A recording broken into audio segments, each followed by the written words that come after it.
Welcome to this ADAA educational webinar, Independence, a simple approach to the complex problem of childhood and adolescent anxiety. My name is Jolie Busby and I'm the Education and Training Manager at ADAA.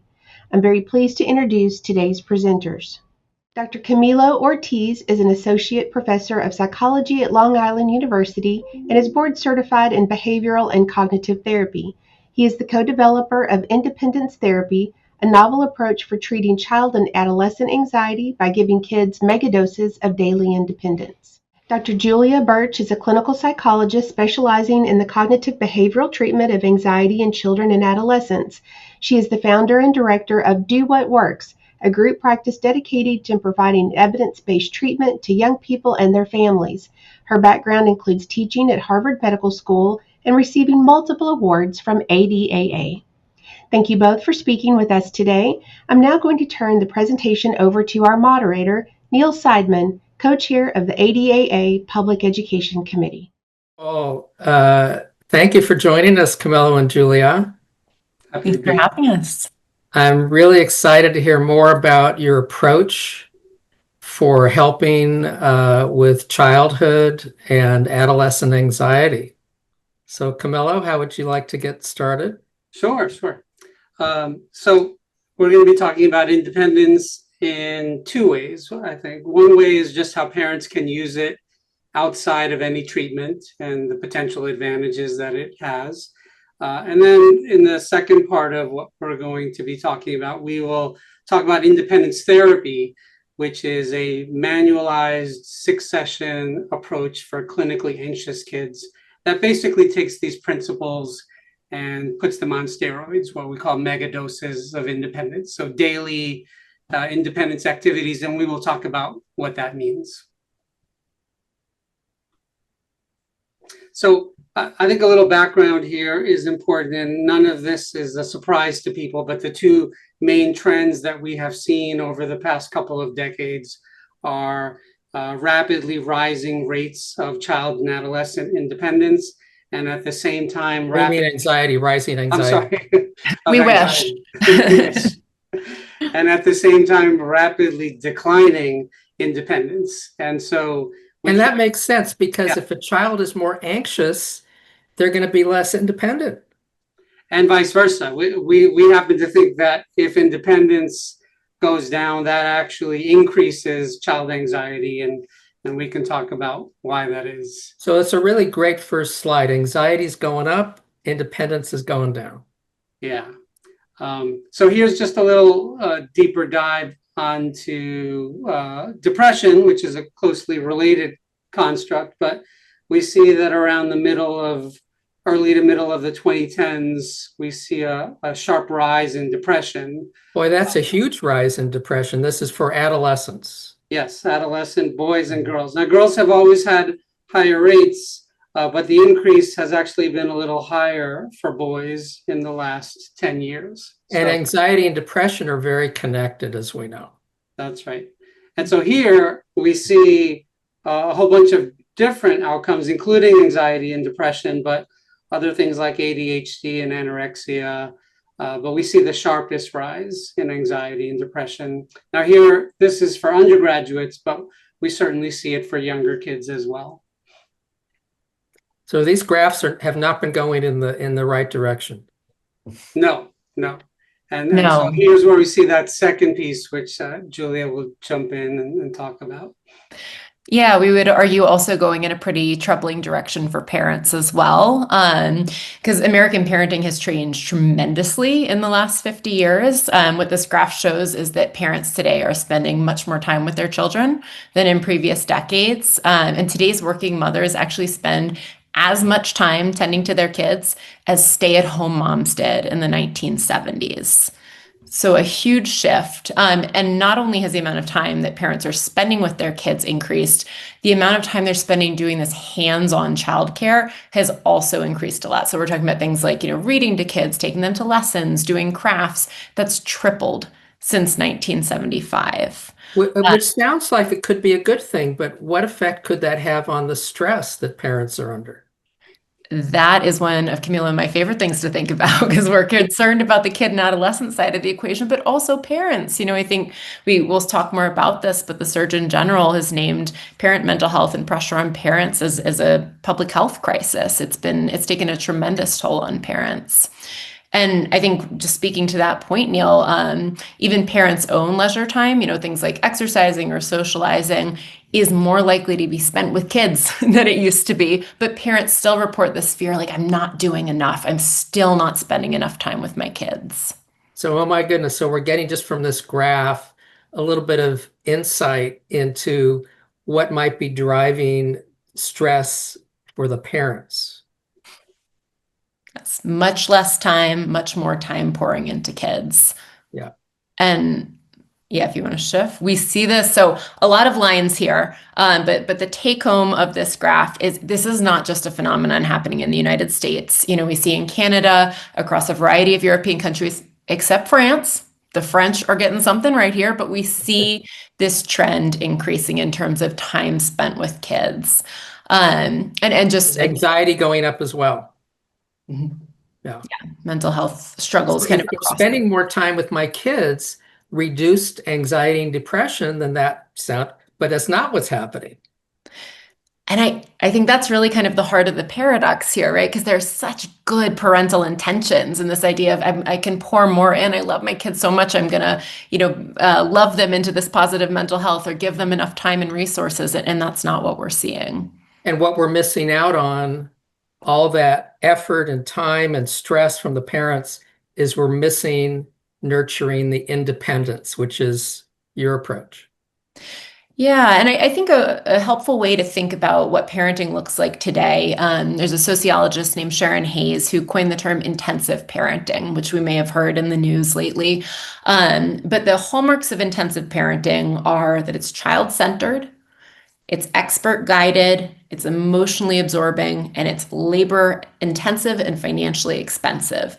And so again, to your point, Neal, I don't hear independence in there, but there are all of these very intense elements to parenting today. And as psychologists, we all wonder, like, well, what does this do for kids' mental health outcomes? And the best data we have suggests exactly nothing right now. That's a big paradox. It wasn't what our intention was. Right, very much so. And we just have a few other slides that kind of really illustrate this point. And I imagine this will hopefully resonate with folks who are watching the webinar who may have kids or have nieces or nephews or grandkids. But we know parents are spending more time and they're also spending a lot more money on their kids. This is particularly true in middle and higher income families. But we see here as well, even though more resources are being poured in, more money is not fixing the problem. Youth mental health is trending worse. So we kind of summed everything up in this somewhat cheeky slide of what it's like to be a parent when I was a kid versus now. But I think this when I show this slide. Oh, this is funny. In 1982, how to be a good parent, feed them sometimes. But today I got all these different things I have to study and learn and apply, right? That I'm supposed to do to be a good parent. And that's that expert-driven piece that Julia was talking about. It can feel like you need a team of consultants these days to be a parent, or else you're going to screw it up. And we're here to tell you that parents need to trust their own instincts because they often know exactly what to do for their kids, and they don't need all the advice, including ours sometimes. Mm-hmm. So we wonder, how could it be that spending all this time and money and attention on kids doesn't seem to be helping them? And in fact, could it be hurting them? And so just as a thought experiment, we have a couple of these. We'd love for everybody to think about how you were parented. And then think, what are the differences when you look around compared to how you were parented versus today's parents and kids? Yeah, so at what age did you, you were allowed when you were growing up to walk to the playground alone? And then if you have a child today or a niece or a nephew or a grandchild, what age is the parent comfortable today with letting them walk alone to the playground? Yes, that's exactly it, Neal, because this is Chartis survey data from 4,000 parents. And when we dig into what parents today do, one of the big trends that pops out is that they delay permission for activities that were really common for kids just a couple decades ago. So, for example, this is saying for people born in the 1970s, when were you permitted to go to the playground alone versus when did you let your child? And this is showing it's much delayed compared to parents' own experiences. And we can see when you look kind of across a number of similar outcomes that this trend continues. So, similar thought experiment. At what age did you or would you allow your kids to go to the store or go to a pizza place alone? And we see again, right? Similar trend here. So to get to the same level of independence today, it's like, what? Several years different, right? So 2 to it's a 3 big years. delay in achieving a certain level of independence. Exactly. And I think, yeah, go ahead. No, and then from the very beginning of your approach, what I'm hearing is, you know what? Independence or lack of independence and anxiety are connected. That's right. And here's where we kind of, I think, sum up how it is that a lack of independence interferes with normal development. And so we talk a lot about the 4Ds. So that's discomfort, distress, disappointment, and even danger. And that kids need experience with the 4Ds, and they need to learn how to handle these things when they run into them. But for some reason, contemporary parenting has sort of shifted in that what's considered good parenting these days is often protecting your kids from the 4Ds.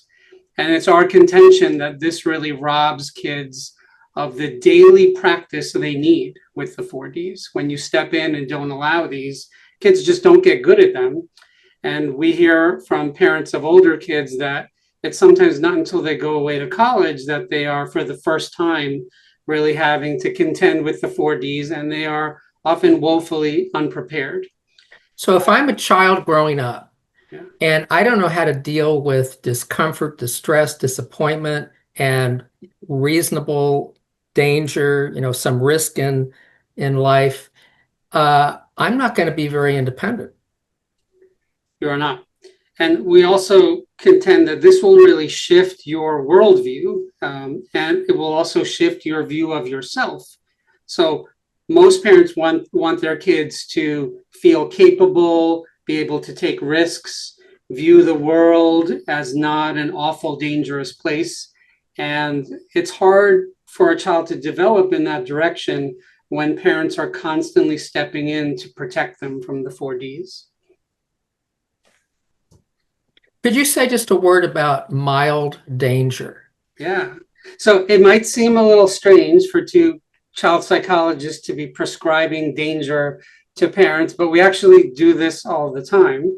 And whether it is whittling with a knife or running around a playground without the parent chasing behind them to make sure they don't bump their head, learning to assess and problem solve around danger is a very important skill for children and adults. And this is probably the hardest one for parents because kids can sometimes get hurt. And we've actually seen a rapid drop in the number of broken bones kids are experiencing over the past couple of decades. And we might initially see that and say, oh, how wonderful, kids are safer than ever. But I think that statistic hides a troubling trend, which is that kids, again, are just having fewer practice sessions with danger, and therefore they're not as good at assessing and problem solving around danger as they used to be, which is actually dangerous. So our goal in prescribing a little danger is actually to reduce the overall amount of danger. To get good at coping with it and navigating with it. Because if I'm growing up and I've been, not very independent, and then let's say I'm 18 and I go away to college, are there going to be some risks in life that I'm going to encounter? Absolutely. And we don't want that to be the first time that you on your own are trying to assess and problem solve around danger. Childhood is the one opportunity your parent has to sort of give you small, reasonable doses of danger as opposed to all at once. And we're worried that that's not happening.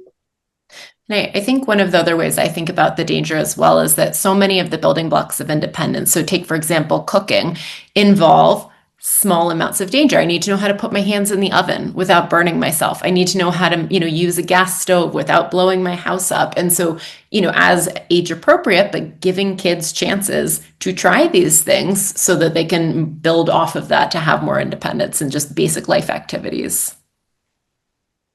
So here's where we might make a segue into independence therapy. So I think we think any kid could benefit from these types of independence. But what we've started to investigate is whether clinically anxious kids who are given daily doses of what we call IAs or independence activities see benefits in terms of their anxiety and some other variables. And so let's just define what IAs are. So that they're developmentally challenging tasks. And it's important, they're performed with no help from parents. Parents shouldn't even be in the same place as kids. And we'll get into some examples. So that's truly an independent activity. Yes.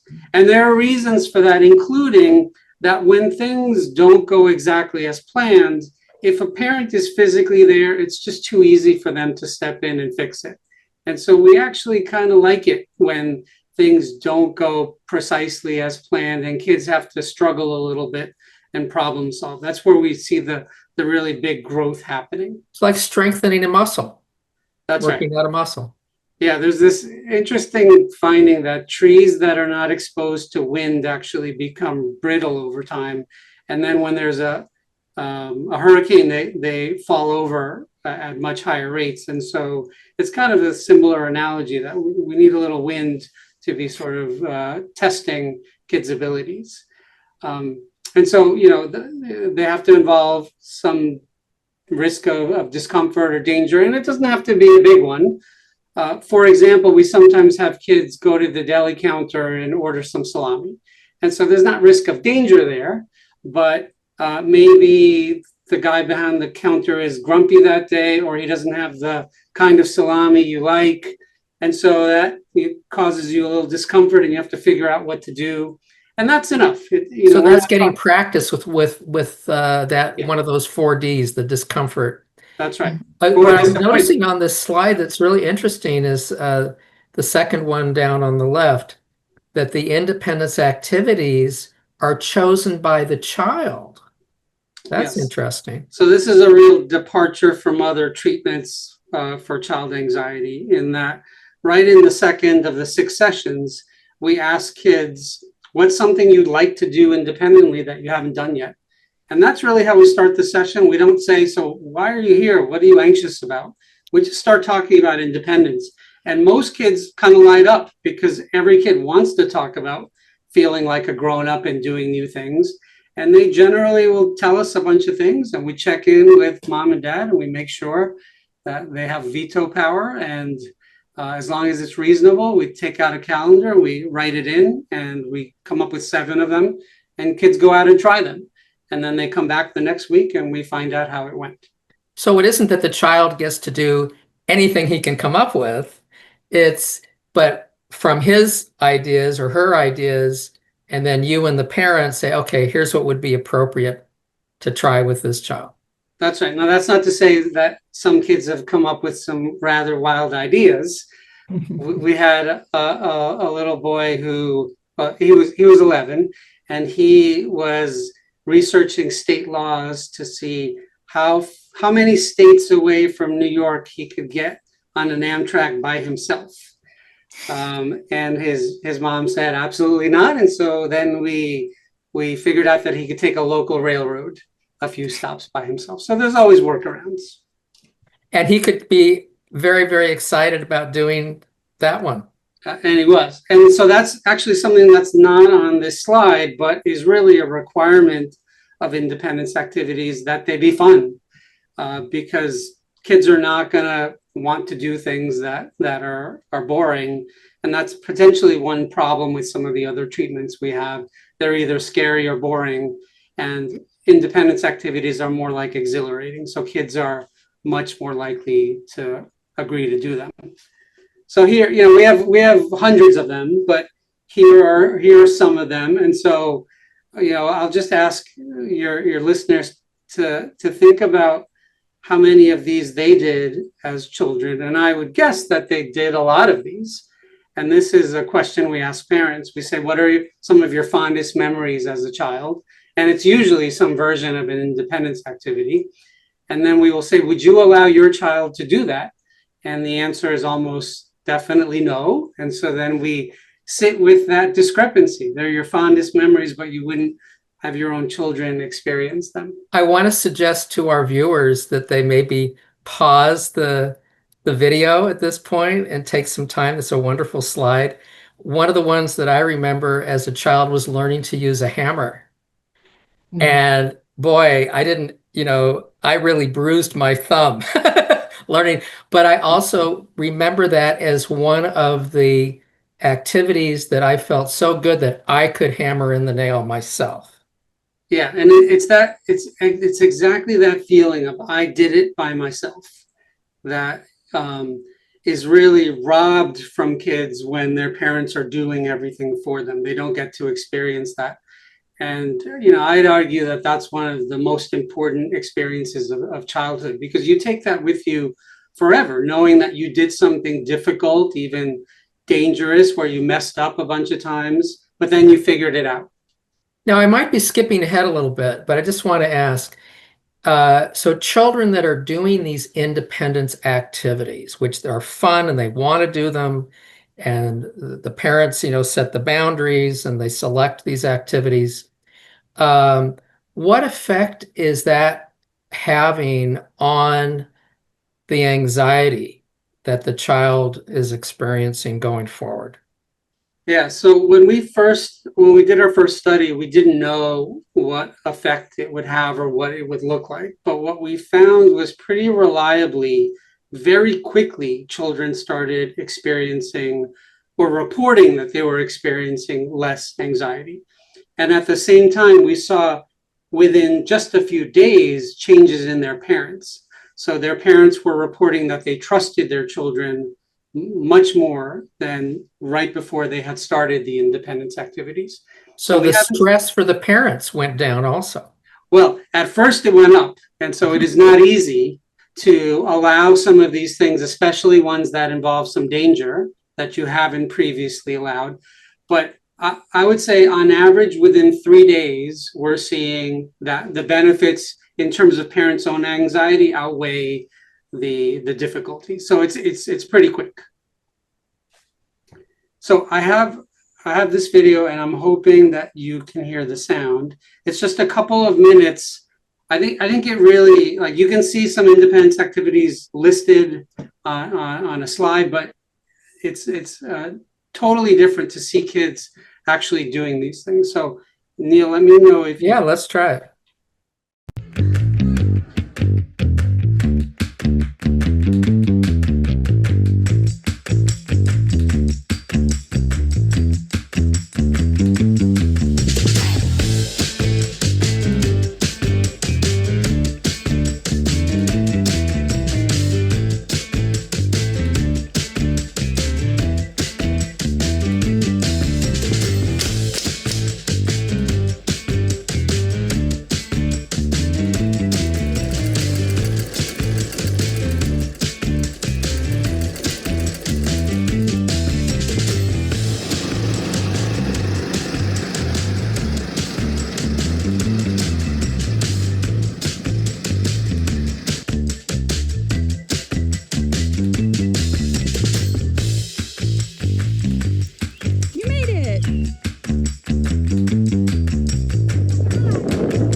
So it was like a puzzle.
That was fantastic. And they were having so much fun.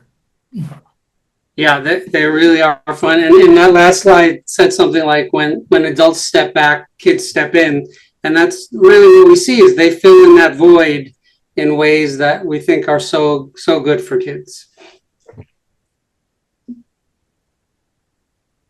So here's a photo I took of, we have a sort of local junkyard playground here in New York where kids, no adults are allowed, and kids are allowed to play with some mildly dangerous things. And this is, again, that feeling, I think, Neal, that you were talking about of triumph when kids are not hovered over. And then this is what we were talking about, which is that it is not easy for parents. And so these are the newbie parents who have not been here before, and they are often hanging over the fence, yelling, "Be careful," at kids. But by the second time, they're sitting on the other side of this path, which I should have taken a wider picture of, but is a wine bar, and they are relaxing. And then we see the benefits to parents as well. So now, big picture, yeah. If the parents are less stressed and less anxious as a result of the independence activity approach, big picture, is that going to be good for the kids? Absolutely. Yeah. Go ahead. No, I think that really answers it in a word, right? Absolutely, because we know mental health in the family system, parent mental health impacts child mental health and vice versa. And I think for reducing stress in parents, I think it can have this, Camilo often uses the term virtuous cycle, where the parents, the less stressed you are, the more you can unclench and back off, give your kid a little bit more independence, you are less stressed. And so it can have this really lovely effect on the whole family. When we study how it is that kids become anxious, one of the principal ways is through what we call modeling. So parents kind of showing kids how to be anxious by their own behavior. And we actually reverse that with independence therapy, where both people are modeling calmness and being able to face problems without melting down. So the parents become a more helpful role model for the child. Yeah, and in this case, the child becomes the role model for the parent sometimes. True. And I think parents also So this is a New York Times article people could find to read. Yeah, so this is one that I co-wrote a couple of years ago, and it got a huge response because when we talk to parents about independence, they really get it. Over 90% of parents on surveys around the world identify independence as something they want their kids to have, and they just feel stuck. They're not sure how to do it. And so this article is a good place to start for parents. Great. So people could pause the video and write this down or see if it'll scan on their phone. Yeah. So we do have another video example of a really good independence activity. I don't know if we have time. If not, we can probably provide the link somewhere. Yeah, go ahead. Let's see it. Okay. Just for anxious generation, and at the end they have this challenge where they're like, we challenge you to like let your kid do something that without a parent, like go do something age appropriate on their own, so it can build confidence for them. So all of my kids came up with an idea that they wanted to do that they could do alone. So Wells's idea is to go to Chick-fil-A and order some dinner. I gave him some money, and just we rehearsed like what to say, and like if anyone gives him a hard time to ask for the manager. Because Locke, when he was maybe 10, he went in to get some milk for me. I was like in the car with the baby, and I just gave him my card and said, go get some milk, and they sent him back. The worst part is I can't watch, because I could see, like, if he was going to go do something confidently, I was in there, I could see him ordering, or even if the blinds weren't shut and I could just peek in and see him, like, okay, he's next in line, he's got this. No phone, no way to communicate with me. I can't see if he's in trouble. Oh my gosh, he did it. I didn't have to ask the manager or anything. Really? He just gave it to me. Yep. They just served you? Yep. And then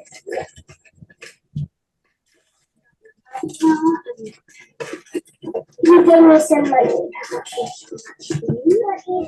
want to do that again. Really? Yeah, that is so fun. Do you feel like that builds confidence? Yeah, for sure. Like a little nervous? Yeah, like my legs are still shivering. Really? But yeah, that was so fun. Awesome. You did I'm so proud of you. Way to go. So we got the cup in a big cup. Okay. And then I got. Oh, you upgraded me? Yeah. Nice. Thank you. I raised you right. Okay, let's eat. So that's pretty much it. I mean, that's a great example of an independence activity. Oops. Trying to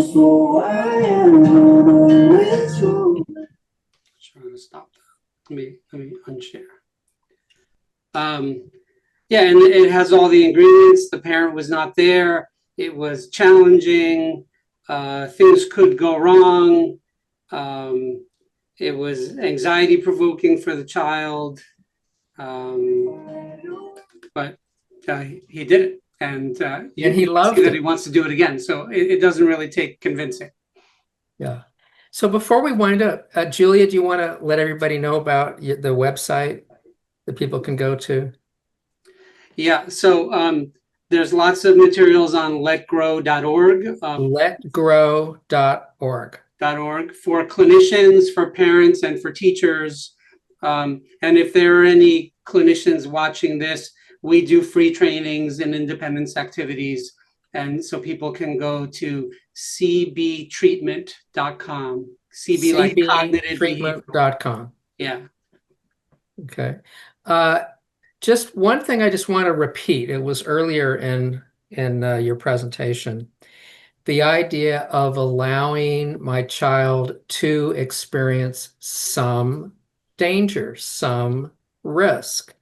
And in the big picture, what I got from your presentation is that in the big picture, this is actually lowering risk because it's giving the child an opportunity to build that muscle, to learn how to navigate risks that happen and dangers that happen. So that when they have to be on their own and they're trying to become an independent adult, that now they have some resources to navigate a world that has a lot of risk in it. That's right. And that's exactly how we frame it to parents, because they're just thinking about the risks of increasing independence. And we sort of flip it and say, well, let's sort of do a thought experiment. If you didn't allow independence, what might be the risks of that? And then in 2 seconds, they get it. And they see that there are actually two kinds of risks. And maybe the allowing independence one is the smaller of the two. Yeah, wonderful. Well, thank you so much, Camilo, Julia, and hope to continue the conversation soon. Thank you, Neal, for having us.